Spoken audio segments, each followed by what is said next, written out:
que emita es lo que va a pagar más o menos. Esto es a grosso modo de lo que estamos haciendo un resumen y que en el artículo 72 está descrito precisamente la fórmula de riesgos de trabajo. En los artículos subsecuentes se informa cómo se realiza. Por ejemplo, ahí están las clases de riesgo, cuando es riesgo bajo, riesgo medio, riesgo alto, etcétera, cómo se catalogan, hasta riesgo máximo, que es la clase 5.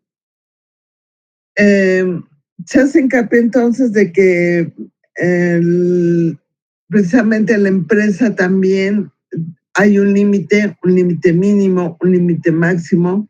Chequen, revisen bien estos límites, cuáles son, cuánto es lo que en su momento puede aportar una empresa por riesgos de trabajo y cuánto va a disminuir en forma anual. Eso ya lo vimos, tomen nota que puede ser precisamente una pregunta de examen y pasamos a continuamos con riesgos de trabajo.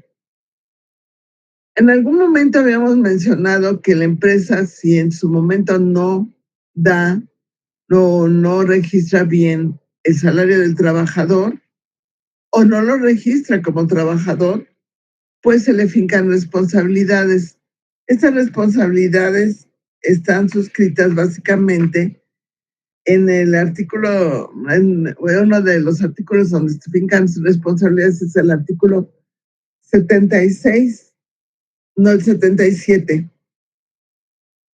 Perdón, antes que continuemos con esto, se me pasaba nada más una última característica. En el artículo 76 de la ley se menciona que debe de haber una revisión, se debe de efectuar una revisión de la prima de riesgos de trabajo cada 3 años.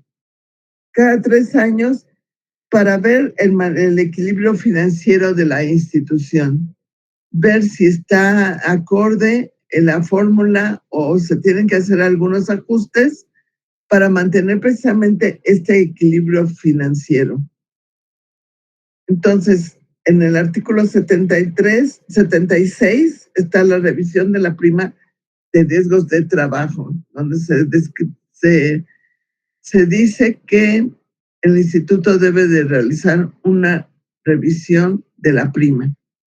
Generalmente esto se los menciono donde se realiza en el actuarial. El actuarial es el encargado de realizar esta revisión, en conjunto, claro está, de las autoridades competentes. Pero ahí es donde se realiza la revisión. Bueno, continuamos entonces. Si un empleador no da de alta de acorde con el salario de del trabajador que tuvo, entonces se le fincan responsabilidades. Se supone que un trabajador puede cambiar de empleador o patrón durante toda su vida laboral. En el momento que sucede precisamente una contingencia, como lo es, ya sea por riesgos de trabajo o por una invalidez o a la hora de calcularse, por ejemplo, una pensión que ya quiera tener derecho, tiene derecho a una pensión por cesantía en edad avanzada o por vejez, y se le calcula la pensión y no está de acuerdo, entonces ahí es donde se tiende a revisar precisamente cuáles son los últimos salarios percibidos o qué salarios tiene registrados este trabajador durante toda su vida laboral. Por esto es muy importante que un trabajador conserve todo su historial como trabajador. ¿En qué empresa inicié? ¿Cuánto tiempo estuve ahí? ¿Qué salario percibí? Los comprobantes de los salarios, etcétera. Porque anteriormente, sobre todo en los años anteriores, se prestaba a que una empresa daba de alta a sus trabajadores con un salario menor. ¿Y por qué? Pues porque iba a pagar menos. Esto ya se supone que en los últimos años se ha mantenido una estrecha relación con el instituto y trabajador de que no suceda esto. Hay mayor control para que no suceda esta parte de que hagan, se puede decir, hagan anomalías las empresas con los trabajadores, que no se les dicte, no se les escriba correctamente, se inscriban correctamente con el salario que están percibiendo. Todavía hay empresas en las cuales se les dice a los trabajadores, ¿sabes qué? Te voy a dar de alta con 2 salarios mínimos, como te voy a registrar con 2 salarios mínimos, pero tú vas a recibir toda esta serie de prestaciones. Entonces, también son acuerdos entre los propios trabajadores, pero se supone que eso no debe de suceder. Por consiguiente, les menciono que sí hay cierta, las autoridades se han tomado ciertas medidas. Si sucede esto, en el momento en que un trabajador, les digo, eh, tiende a percibir una prestación, como les mencionaba anteriormente, de alguna prestación por una pensión, no necesariamente por riesgo de trabajo, y él ve que está mal calculado su salario o que se dio de alta con un salario menor, el instituto finca responsabilidades a esas empresas o a la empresa en cuestión. Y por consiguiente se hace el cálculo de los capitales constitutivos. En el artículo 77 de la ley se define ahí precisamente qué son los capitales constitutivos. En el artículo 79 se menciona cómo están integrados esos capitales constitutivos. En forma general les puedo mencionar que los capitales constitutivos precisamente son aquellos que se los calculan a quienes, a las empresas, la misma institución, el Seguro Social, les finca responsabilidades a esas empresas y va a hacer que pague lo que no pagó de acuerdo al salario que le debería corresponder del trabajador que no lo hizo, ¿sí? O sea, si esa empresa dijo, bueno, dio de alta a un trabajador X con un salario mínimo o con un salario nada más, con un solo salario mínimo, entonces, y ganaba 8 salarios, pues entonces dejó de pagar esas contribuciones, ¿no? La empresa.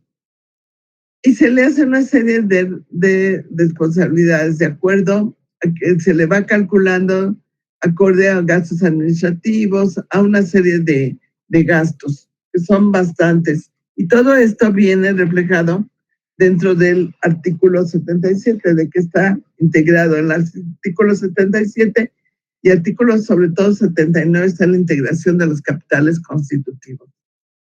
Esto es a grosso modo, si alguna vez llegan a escuchar qué son los capitales constitutivos, pues precisamente es lo que la empresa tiene que pagar por no haber hecho correctamente dado de alta a ese trabajador su salario. Con esto no quiere decir que en el momento en que el trabajador demande su atención médica o ciertos servicios, el instituto está obligado a otorgársele, pero mientras son precisamente todos los ajustes, pues entonces va a haber toda esa investigación, ¿sí? Pero no se dejará desprotegido al trabajador en cuanto a los derechos que él tenga, porque puede ser de que no se le dio de alta como trabajador, que eso es más grave. Entonces, él comprueba que es trabajador en la empresa y se le da todas las prestaciones, el instituto otorga todas las prestaciones. ¿Ok?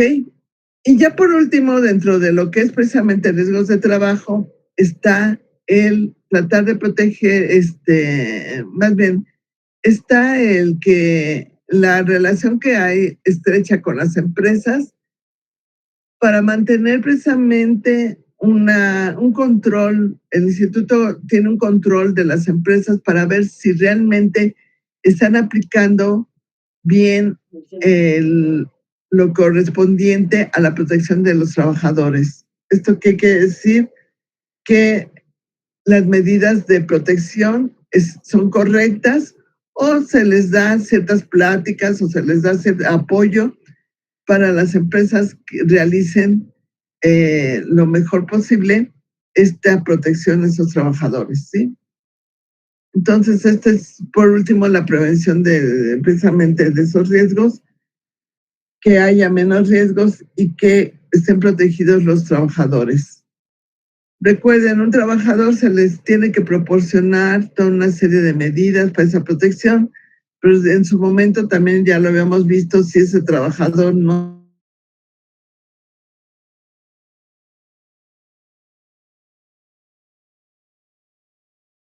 sucede un accidente, ¿no?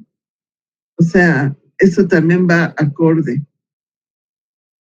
¿Tienen alguna pregunta con respecto a lo que vimos sobre riesgos de trabajo? Chicos, pregunta, duda, porque vamos a pasar con otro tema. No, todo bien. ¿Todo bien? ¿Ok? Los invito a que vuelvan otra vez a repasar sus apuntes, que ahí lo tengan correctamente, porque vamos a pasar ahora con respecto a enfermedades y maternidad, ¿sí? El seguro de enfermedades y maternidad. El seguro de enfermedades y maternidad está comprendido, ahí sí les voy a pasar una lámina, les voy a pasar una presentación, entonces,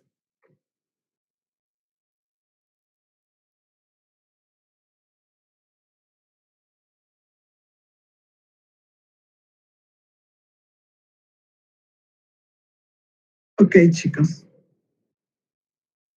ya lo tienen en pantalla. Enfermedades y maternidad están comprendidos dentro del artículo 84 al artículo 111 de la Ley del Seguro Social, ¿sí? ¿Quiénes están amparados por este seguro? Aquí en esta lámina se los estoy poniendo. El asegurado o asegurada. Y hubo una modificación en el artículo, en este artículo en el 2023. ¿Sí por ahí alguien pregunta algo? Prende su micrófono, ¿no? Ok. Estas modificaciones básicamente se refieren a lo siguiente.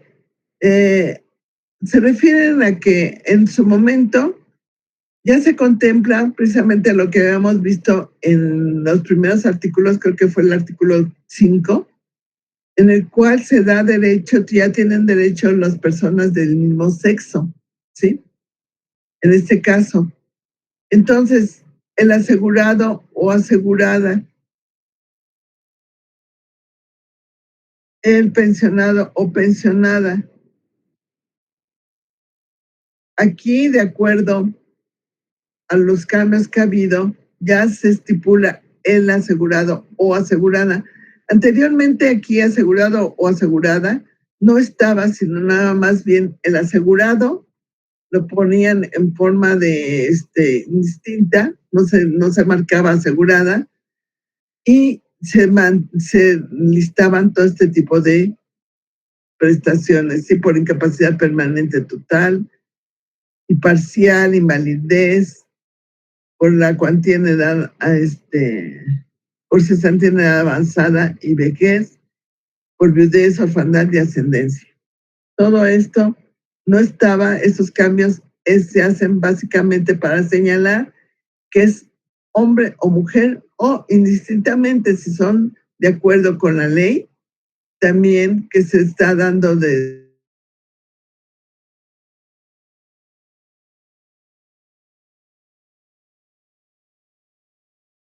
ambos, del mismo sexo, la unión de un matrimonio del mismo sexo, ¿sí? Ok. Bien, entonces, ya como ya anotaron de estar dentro del artículo 84 al artículo 111. En esta parte es precisamente lo que se menciona, dice, La del cónyuge, el asegurado, asegurada, falta de los concubino o concubinario. Recuerden, no es concubino, es concubinario. Con que haya hecho vida marital durante los últimos 5 años. Aquí es importante señalar que precisamente son durante los 5 años, pero en el momento que ya hay hijos, pues ya también tienen ese derecho, ¿sí? Aquí es lo que dice, o con que haya procreado o registrado a los hijos, siempre y cuando no hubiera una esposa. Muchas veces se les hace fácil a los trabajadores, por ejemplo, decir, bueno, pues es que yo ya viví con esa persona, o sea, nunca se divorciaron y él mantiene una vida marital con otra persona, pero no se divorció y pasan los 20 años y se supone que la otra persona pues ha vivido durante esos otros 20 años, ¿no? Con ella.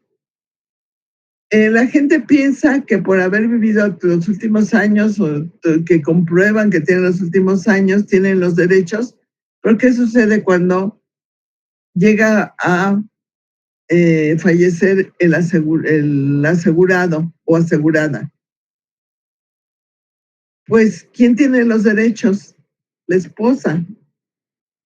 Y aunque hayan comprobado que convivieron los últimos 5, 10, 15, 20, si no hay un divorcio, pues quien tiene derecho es la esposa. ¿Ok?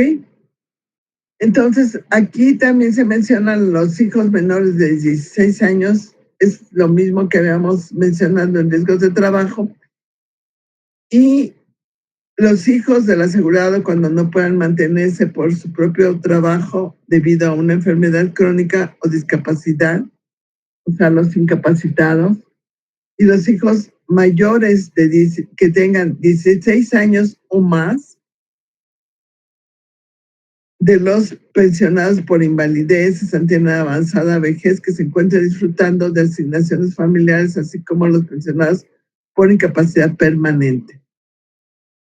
Asignaciones familiares la vamos a ver en su momento. El padre y la madre del asegurado que vivan en el hogar de fíjense, aquí también es importante esto señalarlo. Se les da la prestación precisamente de enfermedades y maternidad a todos estos que aquí ya acabo de mencionar, pero sí, aunque estén viviendo, aunque haya esposa, hijos del trabajador, si sus padres, si su padre y madre viven con él en el hogar, también tienen derecho a esta prestación por enfermedades y maternidad. ¿Qué les parece? Aquí lo estamos viendo precisamente en esta parte. El padre y la madre del pensionado. ¿Ok? Y se remiten a lo que es la ley. Pueden remitirlo. ¿Ok? Bien, pasamos a la siguiente diapositiva. La esposa o esposo del pensionado o pensionada en los términos de los incisos A, B, C de la fracción 3, a falta del esposo o esposa, la concubina o concubinario, si reúnen los requisitos de la fracción 3, o sea, todo esto. ¿Qué quiere decir? Pues básicamente lo que les acabo yo de mencionar, ¿sí? Lo que les mencionaba, este seguro también cubre al padre y la madre del pensionado que vive en el hogar de que depende económicamente del asegurado o pensionado.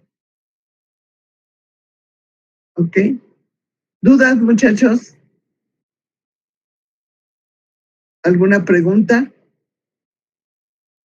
¿No? No, todo bien. ¿Todo bien? Bien, gracias. Pasamos a la siguiente diapositiva. Prestaciones en especie.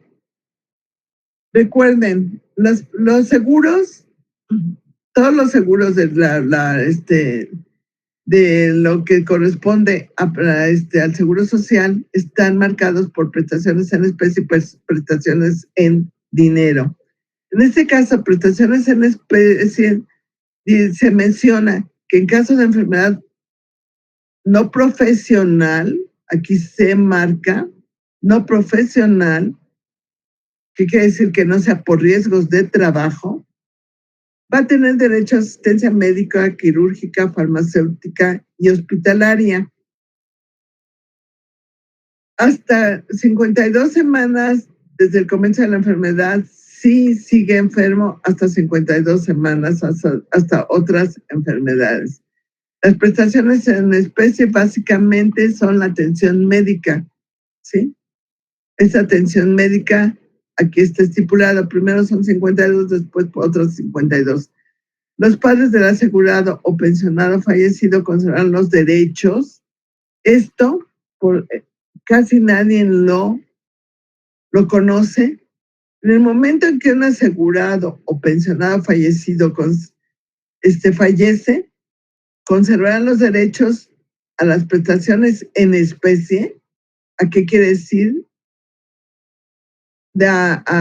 Atención médica a los padres del pensionado que ya estaban recibiendo esa prestación. Casi nadie lo conoce esto. Pero ok, un trabajador que sufre, que se muere, pero que ya estaba a través de él, estaban obteniendo del servicio médico sus padres, que ya habían comprobado que estaban viviendo con ese trabajador, trabajadora o pensionado, pensionada, en el momento en que falleció,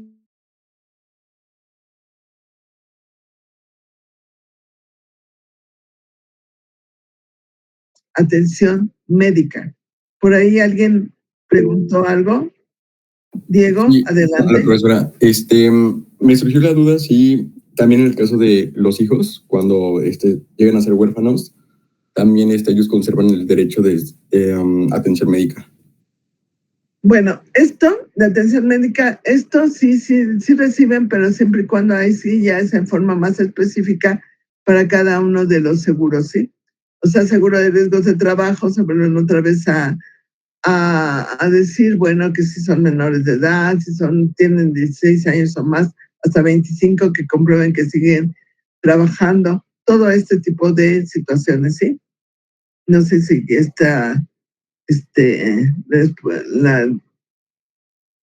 si quedó claro la respuesta, Diego. Sí, muchas gracias. Sí, de nada.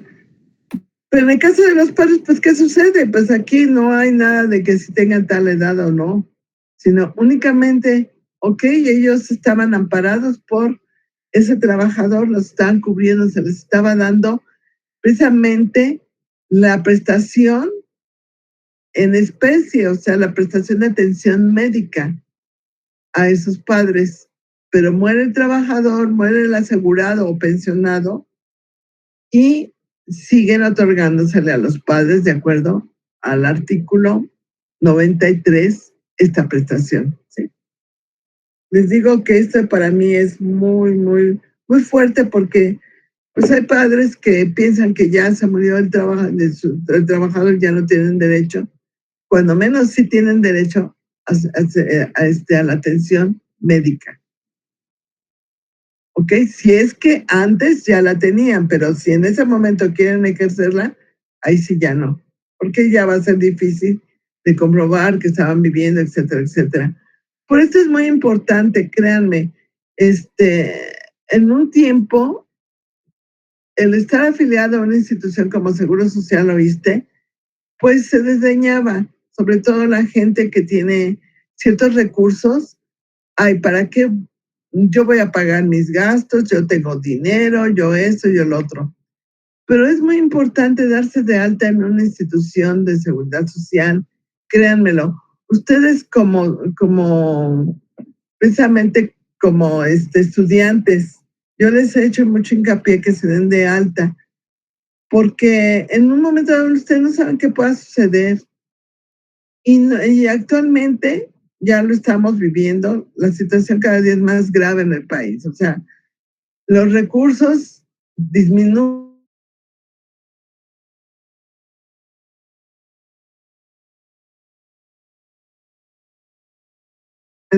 A lo mejor, como uno, cuando es joven, pues no depende, no tiene familia, no es, ay, no, ¿para qué me doy de alta? No, pero créanme, el Seguro Social sí tiene buena atención médica. En caso particular, yo les puedo mencionar el Seguro Social. ¿Por qué? Porque yo hago uso de él. Les mencionaba que anteriormente no se usaba, casi las personas no usaban el Seguro Social y preferían pagar esta parte, lo que es precisamente su salud en otra institución. Pero conforme ha avanzado el tiempo, pues, y los incrementos han sido, sobre todo en cuestiones, en todos los casos, ¿no? Tanto en salud como en todos los rubros, pues sí hacen ya uso de esta prestación. Entonces, es muy importante yo como trabajadora, dar de alta a las personas que puedan tener los beneficios. Si yo no me he casado, si yo no tengo a alguien que estoy manteniendo, pero si tengo a mis padres, pues también los puedo dar de alta, si es que compruebo que dependen económicamente de mí. Entonces yo ahí los puedo dar de alta, pero ese como, no como estudiante, ojo, no como estudiante, sino como trabajador. Como estudiante, nada más ustedes tienen derecho a ustedes, o sea, tener atención médica para ustedes.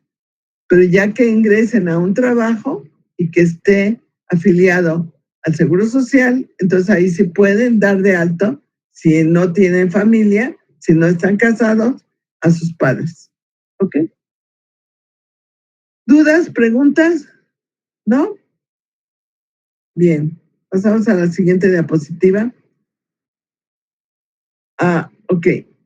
En este caso, también dentro del seguro de enfermedad y maternidad, ¿por ahí alguien preguntó algo? ¿No? Ok. Es que como tengo mi pantalla abierta y la diapositiva y todo, pues parte nada más estoy viendo a unos cuantos de ustedes, entonces si tienen alguna pregunta pueden decirlo en voz alta. ¿Ok? Artículo 94 en caso de maternidad. Aquí dentro de este seguro, dentro de los artículos que habíamos revisado, del 80 y tantos al 100 y tantos, está lo referente a maternidad, ¿sí?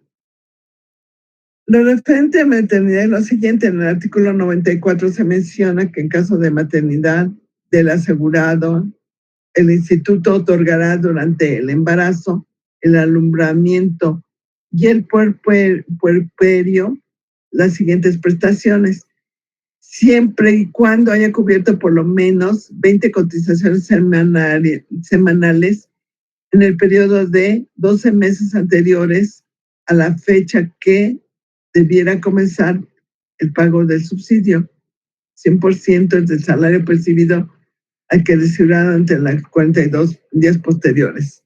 A ver, una trabajadora se da de alta en una empresa, o sea, se inscribe a una empresa y en su momento ahí se supone que se le hacen una serie de estudios, sobre todo tanto a algún trabajadora se les hace generalmente ver si están bien de salud. Eso se realiza. Si no se realiza, de todos modos se le pregunta si no está embarazada. ¿Por qué? Pues porque en su momento, si ya está embarazada, acuérdense, un seguro es por si acaso, no es que porque sucede la contingencia. Se supone que aquí en este artículo se establece que debe estar la asegurado, no debe de cumplir con ciertos requisitos de aquí, de al menos haber cotizado ciertas semanas antes de manifestarse, ya que se puede embarazar, ¿sí? Porque un seguro no cubre ya una contingencia ya que sucedió. Por eso es un seguro. Si sucediera, se supone que se le finca también responsabilidad al empleador. Esta parte, bueno, es difícil, pero pues por ahí están los artículos que pudiera suceder, ¿ok? Bueno, La trabajadora entonces se le cubre desde en el momento en que ella ya se le declara que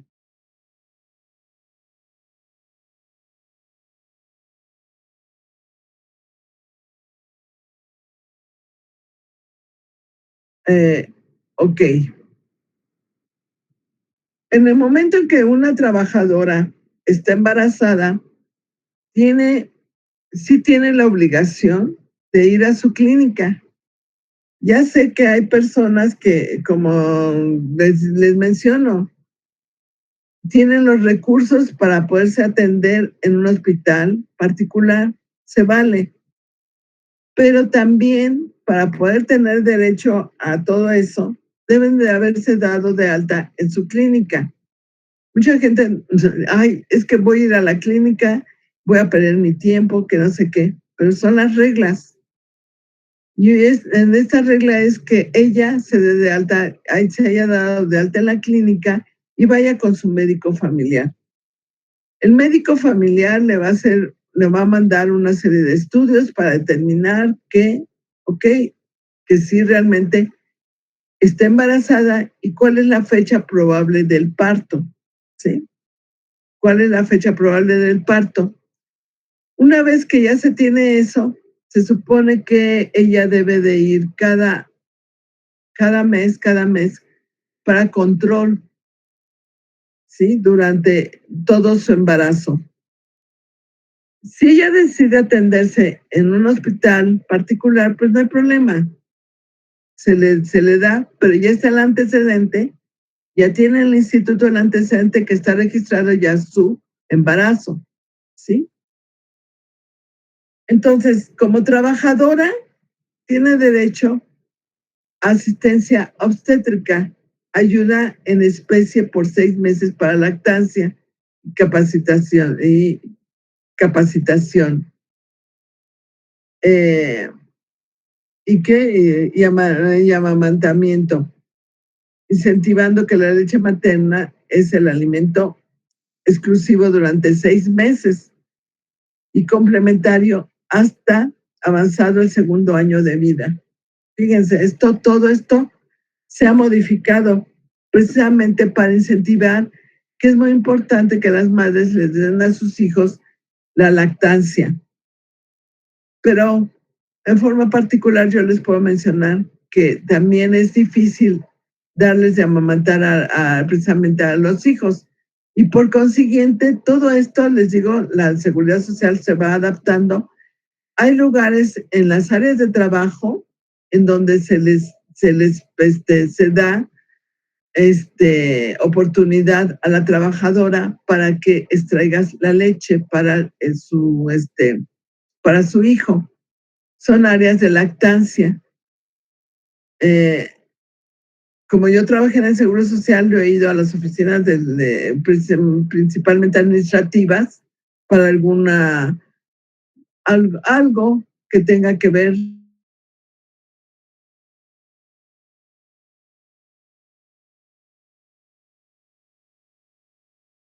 ya las áreas para lactancia, ¿sí? Ok. Durante todo el embarazo, la asegurada tiene derecho entonces también a la asistencia obstétrica. En su momento, si la trabajadora no puede laborar porque se le complica, precisamente está complicado su parto, ¿qué es lo que sucede? Pues puede darse una incapacidad. Me salté con esto algo con respecto cuando una persona se enferma en general. Y disculpen porque sí me salté esa parte. Si un trabajador se enferma, ¿qué es lo que tiene derecho? Tiene derecho a que asistencia médica, pero pasados 3 días, pueden ser al cuarto día, puede pedir una incapacidad. El médico familiar le puede otorgar una incapacidad porque él va a decir, ¿sabe qué? no puedes trabajar, o desde el primer momento se le puede dar la incapacidad, que no puedes trabajar, no puedes laborar. Pero a partir del cuarto día es cuando puede percibir su salario. ¿Pero qué salario percibe? Va a percibir el 60% del último salario que estaba percibiendo como trabajador. ¿Tienen alguna duda? O sea, un trabajador se enferma y puede asistir inmediatamente desde el primer día con su médico familiar. ¿Cuándo le va a dar la incapacidad? Pues a partir del cuarto día, ¿no? Generalmente no se le da a partir del primer día, salvo que realmente sean causas de fuerza mayor. Pero su salario, ¿cuándo lo va a percibir? A partir del cuarto día. Sí, adelante. ¿Qué es la asistencia obstétrica?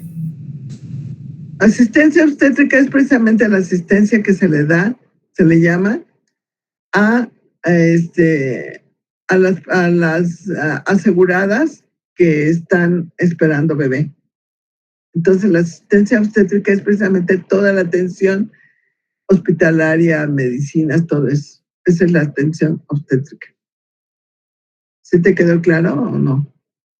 Sí, maestra, gracias. No, de nada. Sí, pregunten, porque uno, pues como ya ha pasado, ya se da por hecho que ustedes deben de saber esos términos y no. O sea, en el momento que tengan duda, díganlo. ¿Ok? Bueno, entonces volvemos. Ya siguiendo otra vez, vamos a terminar precisamente ahora con lo referente a maternidad. Cuando la trabajadora entonces se le da esa asistencia durante ese tiempo que está esperando su bebé, durante los primeros 9 meses, se supone que 9 meses es el tiempo en el cual puede tener, tarda en tener a su bebé, entonces se le da precisamente esa asistencia obstétrica, la asistencia en la cual, la asistencia médica, etcétera. Ella puede determinar que pues esa asistencia, pues realizarla en un hospital particular, pero bueno, no hay problema. Pero sí tiene que cumplir con ciertos requisitos que le pida el médico familiar. Que cada mes vaya, o a lo mejor le dice, bueno, ok, yo me voy a atender. Ok, pues pero la fecha probable de parto está, ¿sí?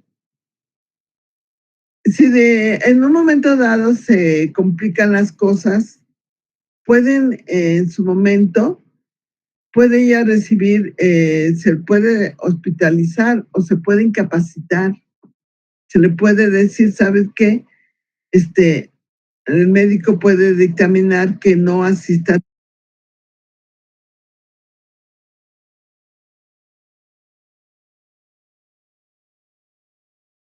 Si es, creo que son 42 días antes de esa fecha, se le va a dar su salario con el 60%, se le cubre como si fuera una enfermedad general. Adelante. ¿Alguien quiere preguntar? ¿No? Bueno. Se le cubre como si fuera una enfermedad general, pero ya cercano a cuando está precisamente 42 días antes, 42 días después, en lo cual la persona se puede incapacitar, entonces ya se le cubre con otro, su salario. ¿Qué salario va a percibir? Pues el 60%. Pero en el caso de que ya está cercano precisamente a la fecha de parto, entonces, no, esta parte no, aquí no va. Antes de la fecha cercana, ya la trabajadora va a recibir el 100% de su salario, ¿sí? El 100% de su salario durante el tiempo en que ella está incapacitada, bueno, por maternidad, ¿sí? Que no puede asistir. Son 42 días antes, 42 días después, ¿ok?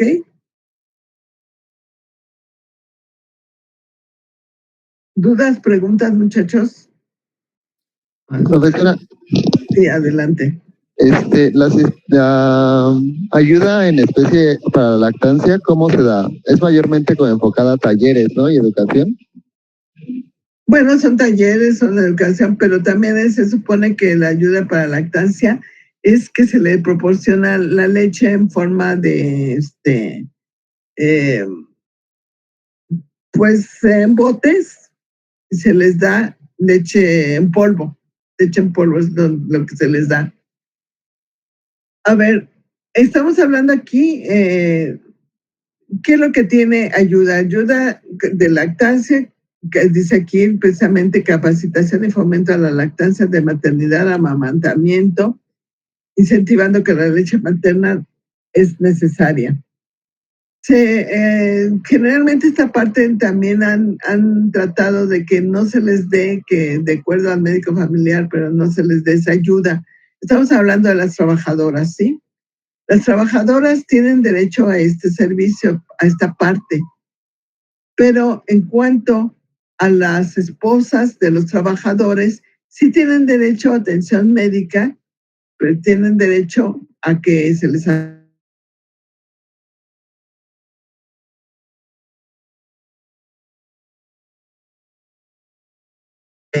dinero, perdón, es la que no tienen derecho.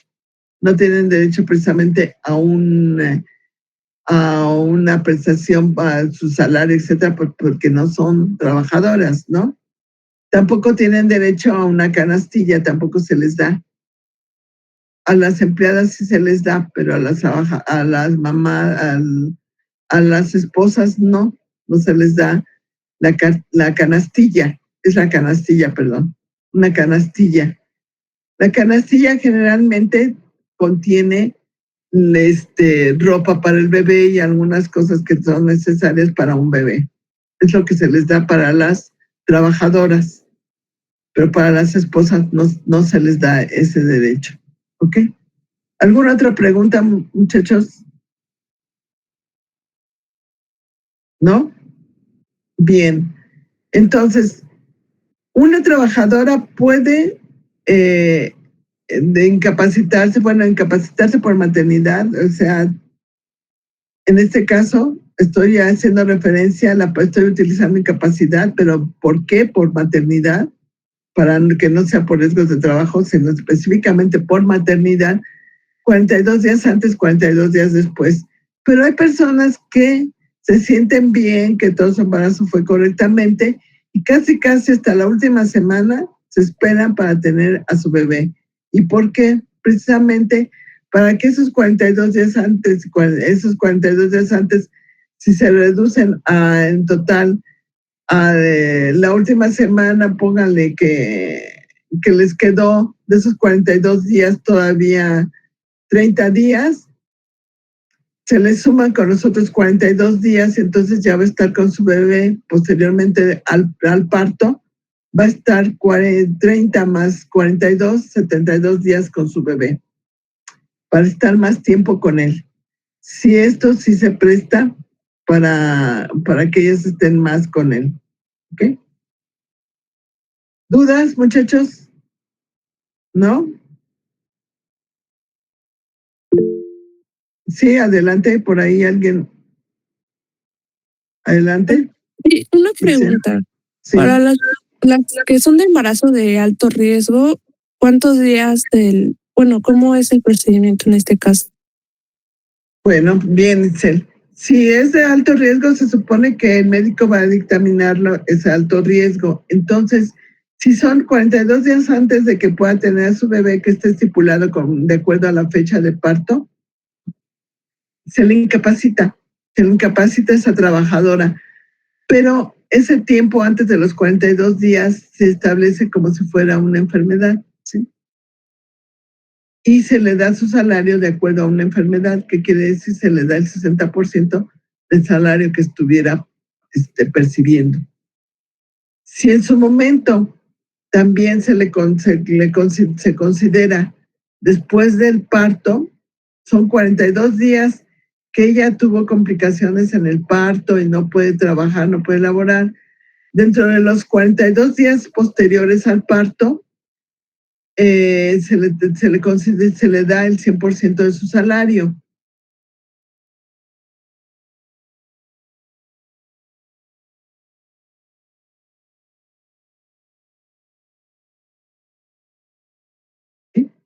¿Sí te quedó claro, Itzel? Sí, gracias. De nada. Tiene entonces también ayuda de lactancia, tiene 2 periodos de lactancia, son 30 minutos antes de elaborar y 30 minutos después antes de salir del trabajo.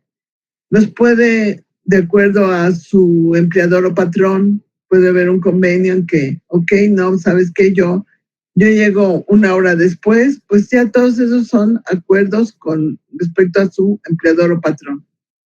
Que pueda llegar tarde 1 hora o pueda salir 1 hora antes, etcétera.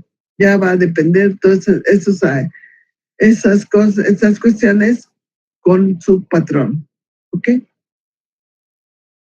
¿Preguntas, dudas? ¿No? Bueno, son 7:53, lo dejamos para el día de hoy. Recuerden, tienen que entregar su práctica, la práctica 4, el día de hoy. Es el último día. No dejen de hacerlo, chicos. No dejen de entregarlo, por favor, porque es muy importante, es parte de su calificación. Nos vemos, que tengan un buen fin de semana y cuídense mucho. Mencionaban, por cierto, que todavía que sí hay brotes, sobre todo yo que he estado yendo con a los hospitales de últimas fechas, hay mucho, se espera que haya casos fuertes en este fin de año de COVID, pero también se están dando situaciones fuertes de influenza. Entonces, si hay oportunidad, sobre todo para ustedes que tienen a sus papás, los que los tengan todavía, que se hagan el incentivo que se vayan a vacunar al menos de la influenza, que sí es muy importante esta vacuna. Créanmelo, yo he estado yendo al centro médico y ahí estuve platicando con unas enfermeras y dicen que sí está fuerte ahorita el contagio de la influenza. Sobre todo también el año pasado hubo ese contagio, entonces es importante que ustedes también ayuden a sus papás, sobre todo quien conozcan de edad ya, sobre todo avanzada, más de 65 años, 60 años, que se vayan a vacunar contra la influenza. ¿Ok? Nos vemos, chicos. Buen día. Hasta luego. Buen fin de semana. Gracias.